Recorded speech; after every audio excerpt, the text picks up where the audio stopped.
برادران ملت اسلامی، السلام علیکم ورحمۃ اللہ وبرکاتہ۔ الحمد للہ وکفا وسلام علی حبیبہ المصطفیٰ، اما بعد فاعوذ باللہ من الشیطان الرجیم، بسم اللہ الرحمن الرحیم۔ فبما رحمۃ من اللہ لنت لهم ولو كنت فظا غلیظ القلب لانفضوا من حولک، صدق اللہ مولانا العظیم۔ بارگاہ رسالت معاب صلی اللہ تعالی علیہ وسلم میں درود پاک کا ہدیہ پیش کریں۔ اللہم صلی علی سیدنا و مولانا محمد معدن الجود والکرم وآلہ واصحابہ الکرام وابنہ الکریم وبارک وسلم صلاة دائمة سرمدا ابدا۔ عزیزان گرامی وقار، انسان کو اللہ تبارک و تعالیٰ نے جو خصوصیات عطا کی ہیں، اس میں خاص طور پر زبان اور بیان کی خصوصیت بہت اہم ہے۔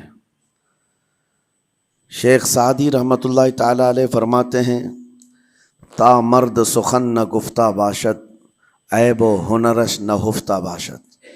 جب تک آدمی بات نہیں کرتا، اس کی اچھائی بھی چھپی رہتی ہے، برائی بھی چھپی رہتی ہے۔ انسان اپنے کلام سے، اپنی بات سے سمجھ میں آ جاتا ہے کہ کس کیٹیگری کا ہے، کس لیول کا ہے۔ اس کی گفتگو کے آداب اس کی حقیقت بتاتے ہیں، بلکہ یہاں تک کہ اس کے نسب کا بھی پتہ لگا لیا جاتا ہے اور اس کی تربیت کا بھی اندازہ ہو جاتا ہے۔ حضرت لقمان حکیم سے پوچھا گیا، نیکی کس کا نام ہے؟ تو آپ نے فرمایا، دو چیزیں اور بہت چھوٹی ہیں۔ نیکی دو چیزیں ہیں جو بہت چھوٹی ہیں۔ کہا کیا ہے؟ کہا کہ ملاقات میں لوگ اپنے بھائیوں سے مسکرانا اور نرم گفتگو کرنا۔ ساری نیکیوں کی جڑ ہے یہ، نرم گفتگو کرنا اور لوگوں سے خندہ پیشانی کے ساتھ مسکرا کر ملاقات کرنا۔ لیکن میرے عزیزو، یہ دو چیزیں بناوٹی تو بہت سارے لوگوں کے ساتھ آ سکتی ہیں، اخلاق تصنع جس کو کہتے ہیں، تکلف کے ساتھ بہت سارے لوگوں کے ساتھ آ سکتی ہیں، لیکن حقیقت میں جس انسان کی طبیعت میں یہ دو چیزیں ہونی چاہیے، وہ کب سمجھ میں آتی ہیں؟ اس وقت جو مولا علی کرم اللہ وجہہ الکریم نے فرمایا، کسی انسان کو اس کی حقیقت دیکھنا ہو تو غصے کے عالم میں اسے دیکھو۔ وہ اپنے آپے سے باہر ہوتا ہے یا اپنے مزاج کے خلاف کس طرح بات کو سن کر کے تحمل رکھتا ہے۔ سب سے بڑا پہلوان وہ ہے جس نے اپنے غصے کو کنٹرول کیا اور اپنی زبان پر قابو پا لیا، ورنہ یہ وہ لمحہ ہے جب انسان پھٹ پڑتا ہے، جو دل کے اندر ہے سب کہہ جاتا ہے۔ آپ کو میں بتاؤں، نبی کریم صلی اللہ تعالیٰ علیہ وسلم کے عظیم اخلاق کریمہ، بخاری شریف کی حدیث ہے، حضور مسجد نبوی میں تشریف فرما ہے۔ اس وقت مسجد نبوی، آج ہو سکتا ہے آپ کے ذہن میں جو امیج ہے مسجد نبوی کی، بہت بڑی عالی شان مسجد، لیکن وہ زمانہ نبوی میں اس طرح کی نہیں ہے۔ کچی دیواریں تھی، اوپر چھپر کے چھت پڑے ہوئے تھے اور مٹی کی زمین تھی۔ یہ مسجد نبوی کی شکل اس زمانے میں حضور اکرم صلی اللہ تعالیٰ علیہ وسلم اپنے صحابہ کے ساتھ بیٹھے ہیں۔ ایک دیہات کا رہنے والا شخص آیا۔ ایک بات یاد رکھیں کہ دیہات میں، گاؤں میں رہنے والوں کے اخلاق اور تمیز میں بڑا فرق ہوتا ہے، ان کے ہاں آداب کی کمی ہوتی ہے۔ وہ شخص آیا اور مسجد نبوی میں آ کر حضور صلی اللہ علیہ وسلم سے کچھ بات چیت کیا اور تھوڑی دیر کے بعد مسجد میں ہی کھڑے ہو کر پیشاب کرنا شروع کیا۔ بخاری شریف میں یہ حدیث موجود ہے۔ جب مسجد نبوی میں کھڑے ہو کر پیشاب کرے تو صحابہ اکرام سب دیکھ کر کے دوڑانے لگ گئے، خذوہ خذوہ، پکڑو اس کو، پکڑو اس کو، اور صحابہ دوڑاتے تھے، وہ پیشاب کرتے ہوئے بھاگتا تھا پوری مسجد میں۔ نبی پاک صلی اللہ تعالی علیہ وسلم نے فرمایا، دعوہ، چھوڑ دو اس کو، کر لینے دو، پیشاب کر رہا ہے مسجد میں، چھوڑ دو اس کو۔ جب وہ صحابہ اکرام حضور کا حکم سنتے ہیں، سب پیچھے ہٹ گئے۔ تھوڑی دیر کے بعد نبی کریم صلی اللہ تعالیٰ علیہ وسلم نے صحابہ سے فرمایا، پانی کے ڈول بھر کر کے لائے جائیں۔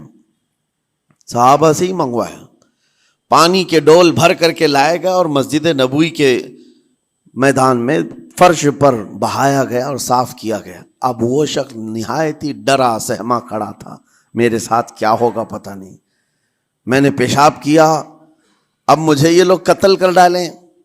نبی کریم صلی اللہ تعالی علیہ وسلم نے قریب بلایا اور فرمایا، نہایت نرم گفتگو کے ساتھ حضور فرماتے ہیں، یہ اللہ کا گھر ہے، یہاں پیشاب نہیں پیشانیاں رکھی جاتی ہیں۔ بس یہ جملہ ہے، بخاری شریف میں موجود ہے، یہاں عبادت کی جاتی ہے۔ اتنا کہہ کر رخصت ہو گئے، رخصت کر دیا۔ وہ دیہات سے آیا ہوا جو نوجوان تھا یا شخص تھا، باہر نکلتے ہی وہ کلمہ طیبہ پڑھ کر حضور کی غلامی میں شامل ہوا۔ میں نے وہ بلند عالی اخلاق نہیں دیکھے۔ نبی کریم صلی اللہ علیہ وسلم کے بارے میں قرآن کہتا ہے، فَبِمَا رَحْمَةٍ مِّنَ اللَّهِ لِنْتَ لَهُمْ، اللہ کی رحمت سے آپ لوگوں کے لیے نرم ہیں، اس لیے لوگ آپ کے ارد گرد لگے ہوئے رہتے ہیں۔ وَلَوْ كُنْتَ فَظًّا غَلِيظَ الْقَلْبِ لَانفَضُّوا مِنْ حَوْلِكَ، اے رسول اگر آپ سخت دل ہو جائیں تو پھر یہ سب چھٹ جائیں گے، آپ سے دور ہو جائیں گے۔ اس رسول کے لیے جب کہا گیا ہے کہ اگر آپ سخت ہو جائیں تو لوگ چھوڑ کر کے دور ہو جائیں گے، تو ہمارے اور آپ کے لیے کس قدر لہجے کی پابندی ضروری ہے۔ ہاں عزیزان گرام وقار، اپنی گفتگو، اپنے کلام، اپنی بات چیت سے آپ اپنے سلیقے بتاتے ہیں۔ گالی گلوچ کرتے ہوئے جن کی صبح شامیں ہوتی ہیں، ان کو دیکھ کر کے ہی پہچان میں آ جاتا ہے کس گھر سے یہ تعلق رکھتا ہے، کہاں ان کی تربیت ہوئی ہے، کس طرح ان کے آداب سکھائے گئے۔ اسی لیے میرے عزیزو، بچوں کو آوارہ بھی نہ چھوڑ دینا کہ وہ اپنی زبان گلی کوچوں سے سیکھ کر کے جائیں۔ کل کو ہوگا یہ کہ اس کی زبان کی وجہ سے لوگ تمہیں تان و تشنیع کریں گے، اس کا باپ ایسا ہوگا اس لیے بچہ ایسا ہے، اس کی ماں اس طرح ہوگی اس لیے اس کی گفتگو ایسی ہے۔ کیونکہ موسٹلی زیادہ طور پر بچے اپنے ماں باپ کے اخلاق کو نقل کرتے ہیں، ٹرانسفر ہوتی چلی جاتی ہیں۔ ایک بار حضور اکرم صلی اللہ تعالی علیہ وسلم مسجد نبوی سے باہر نکل کر جا رہے ہیں۔ توجہ میرے عزیز ہو، اخلاق کہاں دکھانے چاہیے اور ہماری بات چیت کے انداز ہمیں کہاں ہونا چاہیے، میں آپ کو بتاؤں۔ حضور تشریف لے کر جا رہے ہیں، صحابہ اکرام کھڑے تھے، حضور کے اطراف مدینہ طیبہ کی ایک بوڑھی خاتون جس کا ذہنی توازن کھویا ہوا ہے، یعنی وہ دماغی طور پر ڈسیبل ہے، اور وہ آئی جا رہی تھی۔ لوگ جب بھی اس کو دیکھتے راستہ کاٹ لیتے، وہ جس کو بھی پکڑتی تھی سنانا شروع کرتی تھی، جو منہ میں آئے بکنے لگ جائے، اور لوگوں کو تنگی محسوس ہونے لگتی۔ صحابہ نے دیکھا کہ یہ عورت آ رہی ہے، حضور کی طرف آ رہی ہے، سب نے حضور صلی اللہ علیہ وسلم کو گھیر لیا، اس کا راستہ روکنے کے لیے اب آئے گی۔ اور نبی کریم صلی اللہ علیہ وسلم کے پاس اگر زبان درازی کرنے لگ جائے، پاگل عورت ہے، اور بک بک کرنے لگ جائے، حضور پاک صلی اللہ علیہ وسلم کے ادب میں کہیں کمی نہ آ جائے۔ صحابہ کا یہ ہمیشہ اہتمام رہتا۔ حضور اکرم صلی اللہ علیہ وسلم نے دیکھا تو صحابہ سے کہا، ہٹ جاؤ، اس کو آنے دو، ہٹ جاؤ، اس کا راستہ چھوڑ دو۔ صحابہ نے کہا، یا رسول اللہ صلی اللہ علیہ وسلم، اس کا ذہنی توازن ٹھیک نہیں ہے، دماغی طور پر وہ عورت ٹھیک نہیں ہے، وہ آئے گی اور لمبی باتیں کرتی ہے، لا یعنی باتیں کرتی ہے، کہیں آپ کی شان پاک میں کوئی گستاخی نہ ہو جائے۔ صحابہ روک رہے تھے، حضور پاک صلی اللہ علیہ وسلم نے سختی سے فرمایا، ارشاد فرمایا، ہٹ جاؤ، اس کا راستہ چھوڑ دو، مجھے پتا ہے پورے مدینے میں اس کی کوئی نہیں سنتا، میں بھی نہ سنوں تو کس کو سنائے گی، اگر میں بھی نہ سنوں تو وہ کس کو سنائے گی۔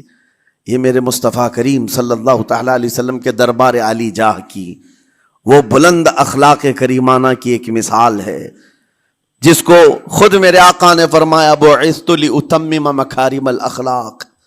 عزیزان گرامی وقار، لوگوں کے آج حالات ایسے ہیں کہ اچھے لوگوں کے ساتھ اخلاق الگ دکھائے جاتے ہیں، چھوٹے لوگوں کے ساتھ اخلاق الگ دکھائے جاتے ہیں، سٹیٹس کا آدمی ہو تو اس کے ساتھ ملنے کے طریقے الگ ہیں، اور غریب کوئی آ جائے، فقیر کوئی آ جائے تو اس سے ملنے کا انداز الگ ہو جائے، یہ نہ ہو۔ یہ ہم سب کے لیے نصیحت ہے۔ اسی ممبئی کی سرزمین پر میں آپ کو بتاؤں، ایک ماہم شریف میں بزرگ حاجی صاحب ہوا کرتے تھے، آج سے تقریباً 10-12 سال پہلے کی۔ وہ کئی لوگوں سے ایک سوال کرتے تھے پکڑ پکڑ کر کے کہ میرا ایک سوال ہے، آپ جواب دیں گے، میرا ایک سوال ہے۔ کئی علماء سے انہوں نے پوچھا، مجھ سے بھی انہوں نے، جب میں نیا تھا مصر سے پڑھ کر کے آیا تھا، میرے پاس آ کر کہا کافی سالوں سے میرے ذہن میں ایک سوال ہوتا ہے، میں آپ سے بھی پوچھنا چاہتا ہوں۔ کہا بتائیے کیا ہے؟ کہا میں حضور سرکار مجاہد ملت رحمت اللہ علیہ کا مرید ہوں۔ علامہ حبیب الرحمن مجاہد ملت، رئیس اعظم اڑیسہ، جن کے خدمات جلیلہ آج ہو سکتا ہے نئی جنریشن کو نہ معلوم ہو، ان کا لقب ہے مجاہد ملت، جنہوں نے سنیت کی بقا کے لیے اپنا تن من دھن سب قربان کیا تھا۔ وہ مجاہد ملت عظیم بزرگ ولی کامل ہے۔ یہ حاجی صاحب کہتے ہیں کہ میں ایک نارمل آدمی تھا، کڑیا تھا، یعنی گھر بنانے کا کام کرتا تھا۔ جب وہ ممبئی تشریف لاتے تو دوڑ کر کے ہر جگہ سے لوگ ملنے آتے، میں بھی گیا تھا، اور اس وقت میں جوان تھا۔ حضور مجاہد ملت رحمت اللہ علیہ کی بات وہ بتا رہے ہیں کہ لوگ لائن لگا کر کے مصافحہ کر رہے تھے، مل رہے تھے۔ جب مل رہے تھے تو پھر میرا نمبر آیا، میں ملنے کے لیے گیا۔ بزرگوں کے سب ہاتھ چومتے ہیں، یہ ہمارے سنیوں کے طریق ہیں۔ ادب، علماء ذوی الاحترام کے ہاتھوں کا بوسہ لینا یہ مستحسن ہے، یہ ہمارے آداب میں سے، معمولات اہل سنت میں سے۔ تو جب سب لوگ ان کے دست بوسی کر رہے تھے، ہاتھ چوم رہے تھے، میں بھی قریب گیا، اور جب میرا نمبر آیا میں ہاتھ چومنے کے لیے گیا تو انہوں نے میرا ہاتھ لے کر خود ہی چوم لیا۔ وہ بزرگ عالی جاہ ولی کامل جن کو دنیا مجاہد ملت کہتی ہے، میرا ہاتھ انہوں نے چوم لیا، اور میرے اندر ایسی پشیمانی تھی کہ میں کیا کروں سمجھ میں نہیں آیا۔ میں ایک معمولی سا کڑیا، اور کہاں ان کا مقام، کہاں میرا۔ تو اس کے بعد وہ اس بے چینی میں رہتے تھے کہ ایسا کیوں کیا، ایسا کیوں کیا، کیونکہ پوچھنے کا موقع ہی نہیں ملا۔ ایک بزرگ تھے، انہی کے خلیفہ تھے حضور مجاہد ملت کے، انہوں نے اس کا جواب دیا۔ میرے عزیزوں، کیا بہترین جواب تھا۔ حضرت مجاہد ملت رحمت اللہ تعالی علیہ یہ چاہتے تھے کہ ہزاروں لوگ ہماری تعظیم کرتے ہیں تو کہیں ہمارے دماغ میں بادشاہت کا خیال نہ آئے، ہم غریب اور فقیر کا ہاتھ چوم کر اپنے نفس کی مخالفت بھی کرتے ہیں۔ اخلاق کریمانہ دکھانے کے لیے اسٹیٹس والوں کے ساتھ ہی نہیں، غربا فقراء کے ساتھ بھی وہ اخلاق ہوں۔ نبی کریم صلی اللہ تعالی علیہ وسلم کے وہ آداب آج اگر آپ اپنا لیں، بہت ساری کڑوی چیزیں ویسی ختم ہو جائیں۔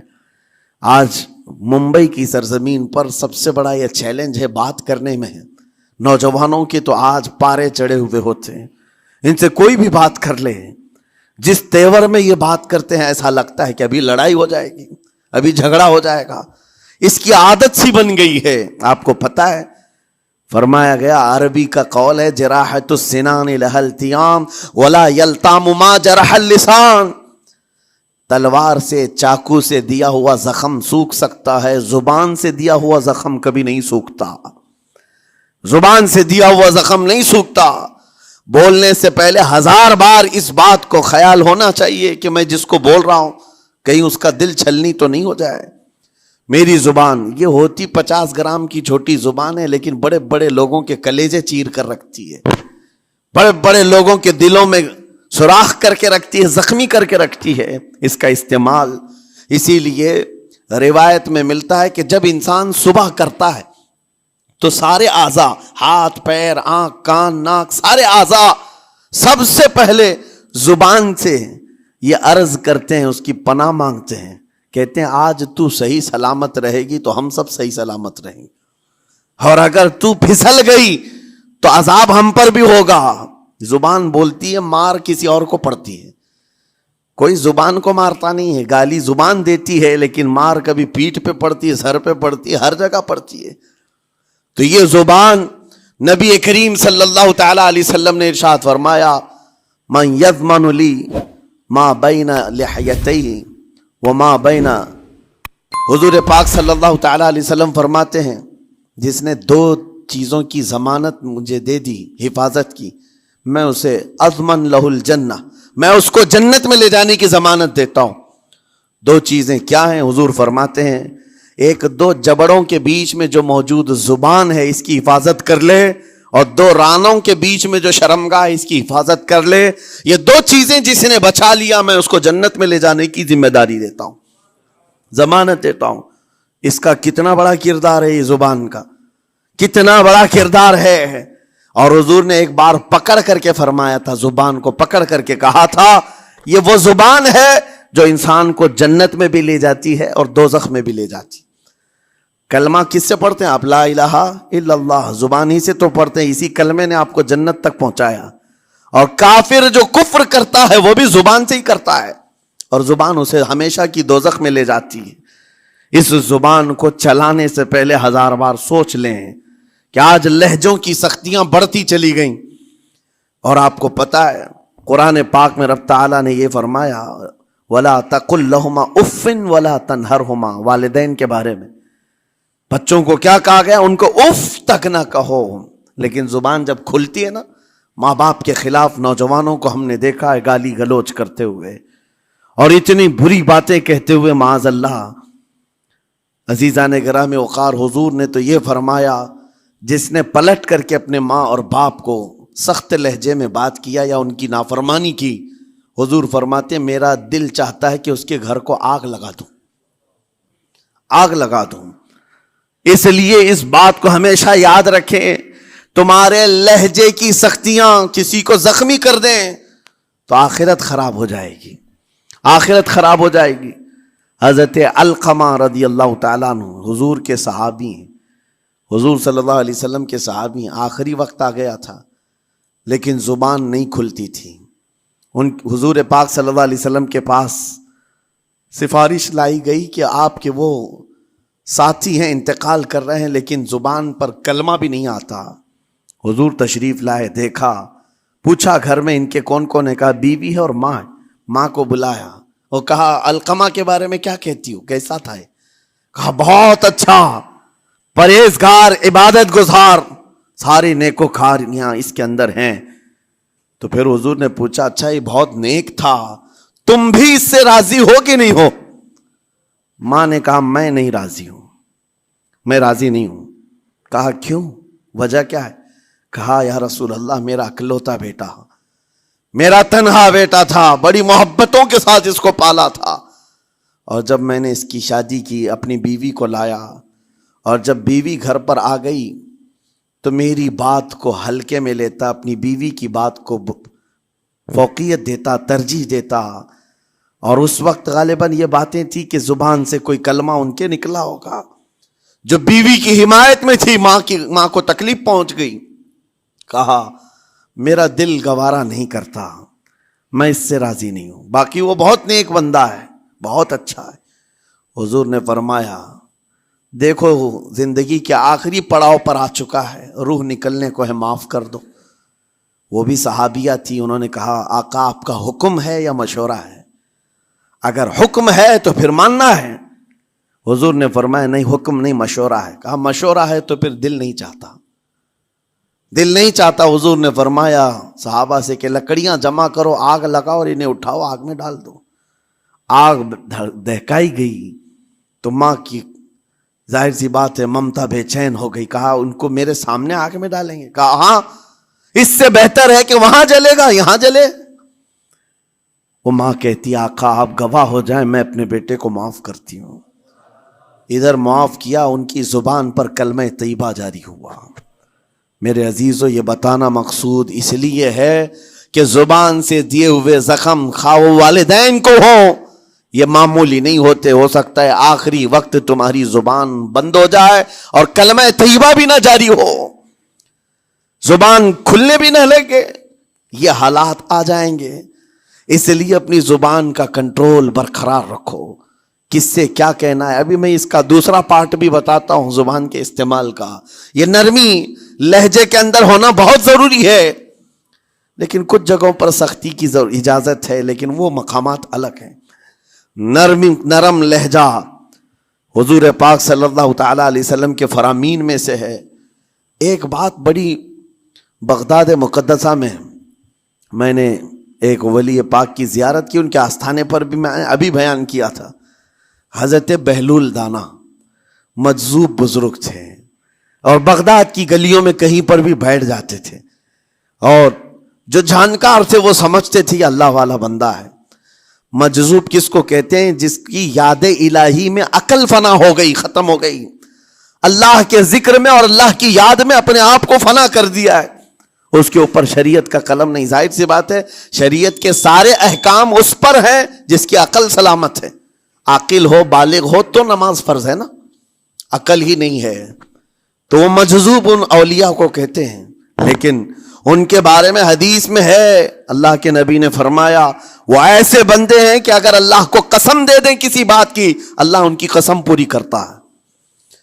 وہ بہلول دانا بیٹھے ہوئے تھے، بغداد کا ایک مشہور تاجر تھا، لیکن خستہ حال تھا، بہت نقصان اٹھا چکا تھا، خسارے میں چل رہا تھا، بزنس پورا لاس میں، اور وہ پریشان حال بہلول دانا کے پاس آیا، گڑ گڑایا، کہا کہ حضور مجھے بچا لیں، رحم کر لیں، میں تاجر ہوں، لٹ گیا ہوں، لاس میں ہوں، کچھ آپ فرما دیں، میں کیسے اس بھور سے نکلوں؟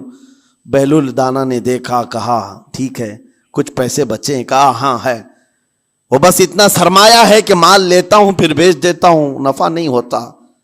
بہلول دانا نے کہا ایک کام کر، کالا کپڑا جتنا ملتا ہے سب خرید لے، پورے شہر سے کالا کپڑا جہاں جہاں مل جائے سب لے کر اسٹاک کر لے۔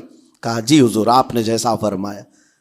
گیا، جتنا سرمایہ تھا سب لگا دیا، کالا کپڑا خرید کر ایک جگہ اسٹاک کر دیا۔ اللہ والے کا حکم تھا، لیکن ہوا یہ کہ بغداد کا معمول تھا، 8 دن گزرے نہیں تھے کہ وہاں وقت کے حاکم کا انتقال ہوا، اور جب حاکم کا انتقال ہوتا تو شہر کے جتنے بڑے لوگ ہوتے، رئیس لوگ، وہ اس کے سوگ میں، اس کے غم میں کالا کپڑا پہنتے تھے، اور کالا کپڑا سوائے اس تاجر کے کسی کے پاس نہیں تھا، اور سارے بڑے لوگ پیسوں سے اس کے پاس کالا کپڑا خریدنے آئے، یہ منہ بولے قیمت پر، جیسے تیسے جتنی قیمت پر بولے سب خرید کر لے جاتے، اور پل بھر میں ایک دن کے اندر وہ بہت بڑا کروڑ پتی بن گئے، بہت مال آ گیا۔ یہ بات یاد رکھیں، اللہ مال دیتا ہے، اس کے بعد پھر آزمائش بھی ہوتی ہے۔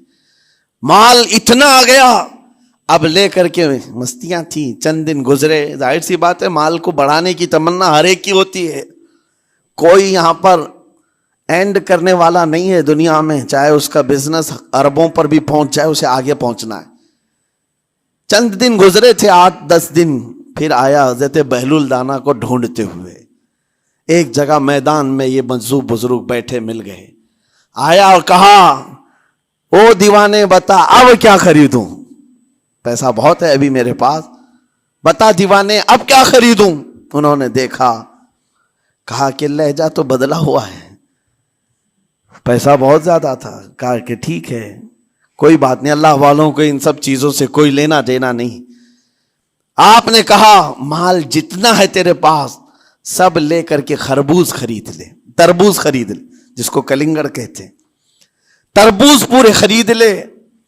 اس نے کروڑوں کی جائیداد پورے تربوزوں میں لگا تھی، سب تربوز خرید کر سٹاک کر دیا ایک جگہ، اور اس کے گمان میں یہی تھا کہ چند دن گزریں گے، کوئی ایسا ہی حادثہ ہوگا جب تربوز منہ مانگی قیمت پہ لوگ خریدیں گے اور میں بیچوں گا۔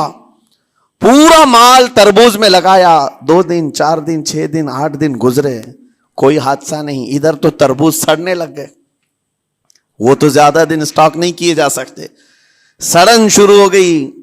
پھر تھوڑے دنوں کے بعد پورے کے پورے سڑ گئے، کروڑوں کا مال تربوز میں سڑ کے چلا گیا۔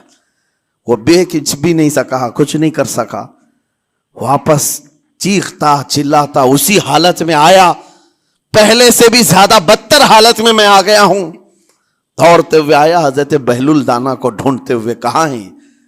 وہ اسی جگہ بیٹھے ہوئے مٹی میں بیٹھے رہتے تھے، قریب آیا اور کہنے لگا کہ آپ نے میرے ساتھ ایسا کیوں کیا بہلول؟ بہلول دانا نے کہا کیا ہوا؟ کہا میں تو لٹ گیا، تربوز میں پیسے لگائے آپ کی وجہ سے اور پورے سڑ گئے۔ بہلول دانا نے کہا میں نے تو کچھ نہیں کیا، پہلے تو تجھے نفع ملا تھا وہ تیرے لہجے کی وجہ سے، اب خسارہ ہوا ہے تیرے لہجے کی وجہ سے۔ پہلے جو آیا تھا بات کرنے کے لیے اس وقت تیری تمیز الگ تھی، تیری تہذیب الگ تھی، اخلاق الگ تھی، گڑ گڑا کر کہا تھا کہ میں لٹ گیا ہوں آپ رحم کر دیں۔ دوسری بار آ کر کے کیا کہا؟ او دیوانے بتا کیا خریدوں؟ لہجہ بدل گیا تو پوری حیثیت بدل گئی۔ زبان ہماری اونچائی پر بھی لے جاتی ہے اور نیچے بھی لے آتی ہے۔ اس بات کو ہمیشہ ملحوظ رکھیں کہ اس زبان سے بہت سارے لوگ نفع بھی اٹھاتے ہیں، بہت سارے لوگوں کو نقصان بھی ہوتا ہے۔ لیکن ساتھ میں یہ بات بھی عرض کروں، نرم گفتگو کرنے کا عادی ہر ایک کو ہونا چاہیے، نرم گفتگو کرنے کا عادی ہر ایک کو ہونا چاہیے، اس کی نیکیوں کی علامت ہے، اس کے اخلاق کی علامت ہے۔ لیکن ساتھ میں امام شافعی رحمۃ اللہ تعالی علیہ نے یہ بھی فرمایا، چاہے جتنی بھی نرم طبیعت ہو انسان کی، اللہ اور اس کے رسول کے لیے غیرت ہونی چاہیے۔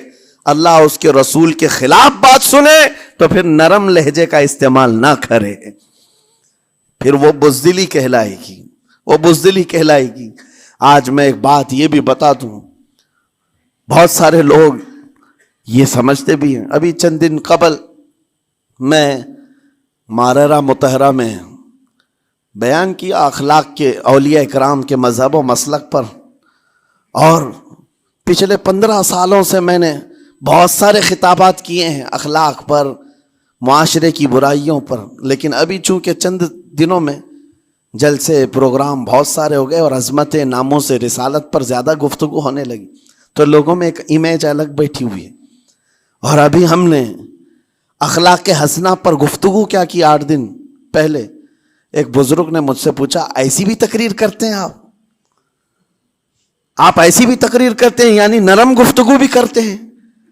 مطلب یہ ہے کہ ہماری امیج ایسی بنا کر رکھیں کہ ہم ہر وقت چلاتے ہی رہتے ہیں، ہر وقت للکارتے ہی رہتے ہیں۔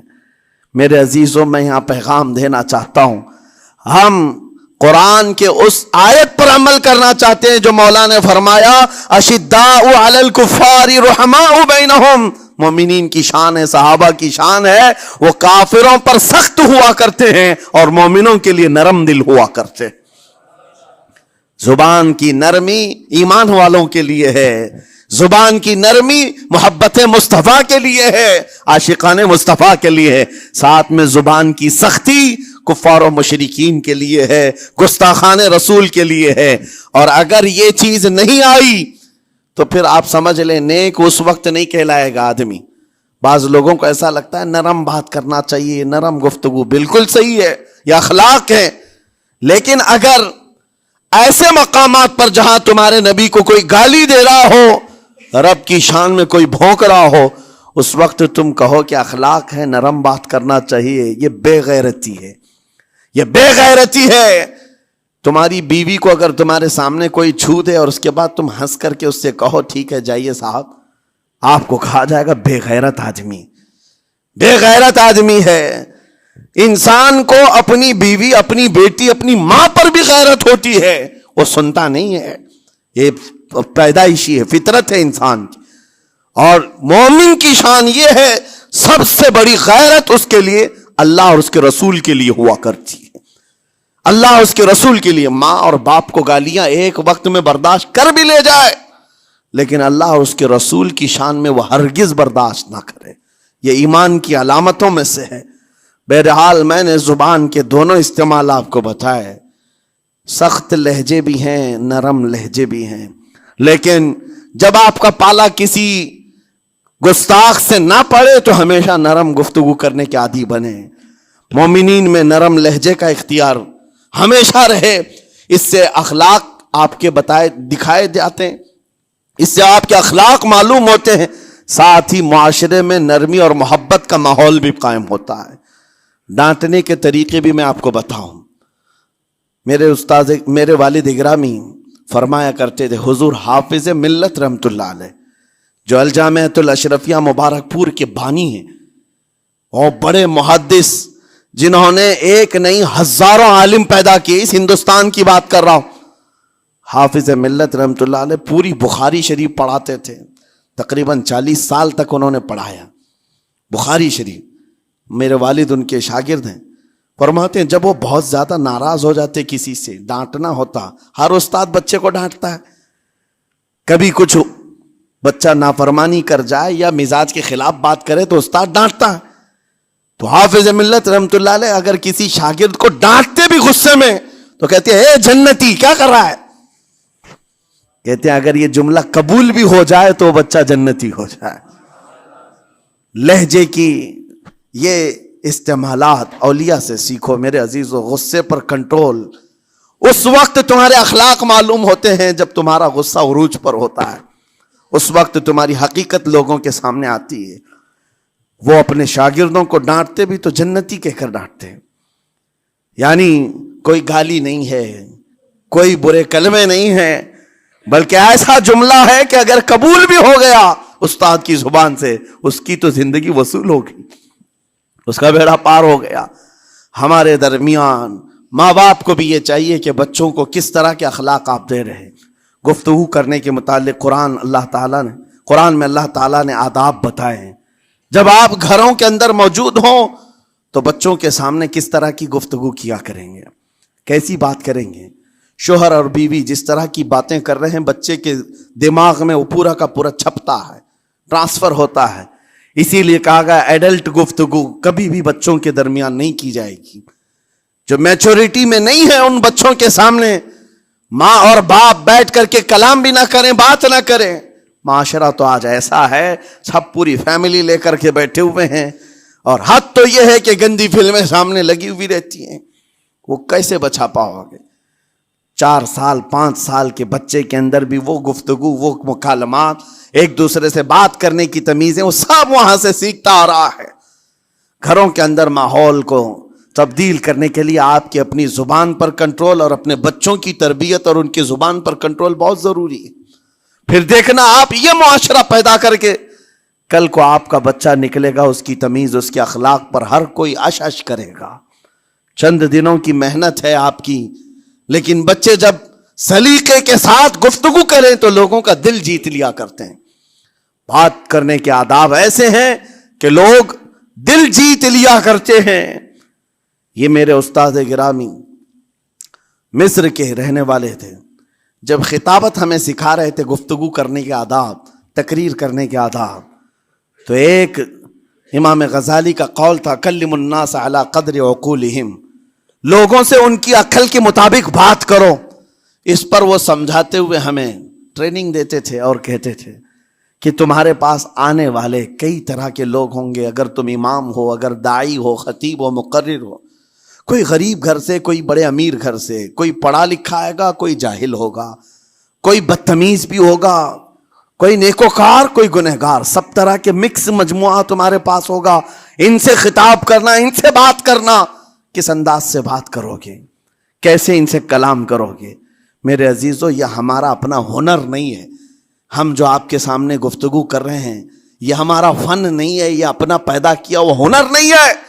ہمیں سکھایا گیا تھا صرف اور صرف آپ کو اس مجمع سے اور یہ آئے ہوئے جمع غفیر سے بات کرنے کے لیے ایک ہی اسلوب اپنانا ہے. دیکھنا ہے کہ رسول اللہ کیسے بات کیا کرتے تھے. میرے آقا صلی اللہ تعالیٰ علیہ وسلم کا اسلوب اپناؤ. حضور کے خطبے دیکھو، حضور جب خطاب کرتے، ظاہر سی بات ہے مسجد نبوی میں اس وقت بھی لوگ، ہر طرح کے لوگ آتے، دیہات کے بھی تھے، شہر کے بھی تھے، اعلیٰ دماغ والے لوگ اور کئی الگ الگ قسم کے لوگ آتے. حضور کا خطاب سب کے لیے تھا. عزیزان گرامی، ان سنتوں پر عمل کر کے آج آپ اپنے لہجے کو بہتر بنا سکتے ہیں. بس میری گفتگو کا خلاصہ یہی ہے کہ اللہ تعالیٰ ہمیں زبان کا صحیح استعمال عطا فرمائے، ورنہ یہ زبان کی سختیاں اور اس کی کڑواہٹ ہمیں دوزخ میں بھی لے جاتی ہے، دوزخ تک لے جا سکتی ہے. اللہ تعالیٰ اس کی مکاریاں، اس کی عیاریاں اور اس کی شرانگیزیوں سے ہم سب کی حفاظت فرمائے. ساتھ میں یہ بھی میں بتا دوں، وہ زبان پاک نہیں بولتی، وہ زبان پاک نہیں بولتی جو حلال نہیں کھاتی. یہ بھی بزرگوں نے فرمایا ہے، یہ زبان پاک نہیں بولتی جو حلال نہیں کھاتی. اسی سے ہر کچھ گزرتا ہے، اندر پیٹ میں جاتا ہے. حلال لقمے اس سے گزارو تو زبان پاک بولے، اللہ کا ذکر کرے اور تمہیں زبان میں وہ لذت آنے لگ جائے. لیکن اس سے حرام لقمے گزارتے رہو گے، اس کے لہجے کی سختیاں بھی آ جائیں گی، اس کے اندر کڑواہٹ بھی آ جائے گی، گالی گلوچ، یہ سارے استعمالات یہ زبان کرنے لگ جائے گی. کیوں؟ اس سے حرام لقمے جو گزارے جا رہے ہیں. اس چیز کا بھی خیال ضروری ہے. زبان کو جس طرح کا پیٹرول دو گے ویسی چلے گی یہ گاڑی. جس طرح کا ڈیزل اس کے اندر ڈالتے ہو، حرام یا حلال، یہ بہت معنی رکھتا ہے. اور ایک بات یہ بھی سن کر کے چلے ہیں کہ حضرت سلیمان علیہ السلام کے زمانے میں ایک مناظرہ ہوا تھا علماء کا. بعض لوگوں نے کہا کہ انسان کی ایک جماعت تھی، انسان کی زبان افضل ہے، منہ افضل ہے، اس لیے کہ وہ اللہ کا ذکر کرتی ہے. بعض نے کہا کہ نہیں، انسان کے پیچھے کا مقام اچھا ہے، اس سے بہتر ہے. یہ دونوں کی تکرار میں حضرت سلیمان علیہ السلام کے پاس بات آئی، آپ بتائیں. تو ان سے پوچھا تم اتنی بڑی بات کیوں کہہ رہے ہو؟ اس کے پیچھے کا مقام اچھا ہے. کہا کہ اس لیے کہ وہ صرف نجاست نکالتا ہے، وہ صرف نجاست نکالتا ہے، وہ مقام غلاظت باہر کرتا ہے، غلاظت اندر لیتا نہیں. زبان غلاظت اندر بھی لیتی ہے، حرام کھاتی بھی ہے، لوگوں کو زخمی بھی کرتی ہے. ان علماء کی دلیل تھی. تب آپ نے فرمایا بات ٹھیک ہے، جس انسان کا زبان پر کنٹرول نہیں، حرام کھاتا ہو اور بد کلامی کرتا ہو، گالی گلوچ ساری چیزیں کرتا ہو، آپ نے فرمایا اس سے بہتر اس کا پیچھے کا مقام ہے. اور جو انسان کنٹرول رکھتا ہے، حلال کھاتا ہے اور لہجے کی نرمی رکھتا ہے، ظاہر سی بات ہے اس کا منہ ہی افضل ہے، اس کی زبان افضل ہے. اب یہ تو فیصلہ سب کا ہے، کس کو کیا چیز اختیار کرنی ہے. عزیزان گرامی اوقات، یہ بہت بڑی بات ہے جو میں آپ کے سامنے کہہ رہا ہوں. زبان کو اگر کسی دوسری جگہ سے کمپیئر کیا جائے تو لگتا ہوگا نرم، یہ بالکل اچنبے والی بات ہے، عجوبے والی بات ہے، یہ کون سا کمپیریزن ہے. وجہ یہی ہے، بعض لوگوں کو ہم نے اتنا گندا بولتے ہوئے دیکھا ہے. اس سے بہتر ہے کہ وہ نہ بولیں. لوگوں کو زخمی کرتے ہیں، کسی کے مقدسات پر حملے کرتے ہیں. اللہ تعالیٰ ان کے زبان کی شرارتوں سے ہماری حفاظت فرمائے. اور کریم خدا ارحم الراحمین مولا اس چیز سے بھی ہمیں حفاظت فرمائے. قیامت کے دن کچھ لوگ صرف اس لیے پکڑے جائیں گے کہ وہ کچھ نہیں بولتے تھے، لیکن وہ جن کے ساتھ رہتے تھے وہ بولتے تھے، وہ لوگ بولتے تھے، اور ان کی وجہ سے یہ خاموش رہنے والا جو ساتھ میں تھا اسے بھی جہنم میں لے جایا جائے گا. اور وہ اس دن کہے گا پکار کر، یا ویلتا لیتنی لم اتخذ فلانا خلیلا، اے کاش میں فلاں کی دوستی نہیں کیا ہوتا تو اچھا ہوتا، آج میں بچ گیا ہوتا. اپنے ماحول کو بچاؤ، جہاں زبان کی خرابی دیکھو اپنے آپ کو بھی بچاؤ اور اس ماحول سے بھی اپنے کو دور رکھو. اللہ کی بارگاہ میں دعا ہے مولا تعالیٰ اس زبان کو خالص اپنے ذکر میں لگائے اور اپنے حبیب پاک کے ذکر میں لگائے. مولا تعالیٰ ہم کو زبان کی بد کلامیوں سے محفوظ و مامون فرمائے. وآخر دعوانا ان الحمد للہ رب العالمین. السلام علیکم.